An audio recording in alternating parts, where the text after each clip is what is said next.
Hello everyone, আমি রিয়া। আজকে আমি তোমাদের কাছে ছোট্ট একটা মিনি ভ্লগ নিয়ে চলে এসেছি। কয়েকদিন আগে আমি চলে গিয়েছিলাম আমার দিদির বাড়িতে ঘুরতে, সেটা হলো বসিরহাট। আর বসিরহাটে গিয়ে কয়েকটা আশেপাশের জায়গায় ঘুরতে চলে গিয়েছিলাম।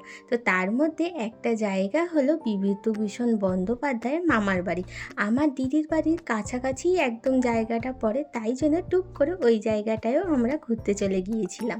দিদির বাড়ির একদম কাছাকাছি হলো বিভূতিভূষণ বন্দ্যোপাধ্যায়ের মামার বাড়ি। মাত্র 10 থেকে 15 মিনিট যেতে লাগে বাইকে করে। তো আগের দিন যখন ইছামতি নদীর পাড়ে ঘুরতে গিয়েছিলাম, তো তখন ভেবেছিলাম যে এই মামার বাড়িটাও ঘুরে দেখে আসবো, কিন্তু আর যাওয়া হয়নি, কারণ অনেকটা সন্দেহ হয়ে আসছিল। সেই জন্য তাড়াতাড়ি বাড়িতে চলে এসেছিলাম। তো পরের দিন সকাল হতে না হতে ইছামতি নদীর পাড় থেকে ঘুরে যাওয়ার পথ ধরেই আমরা আবার ওই বিভূতিভূষণ বন্দ্যোপাধ্যায়ের মামার বাড়িতে চলে গিয়েছিলাম।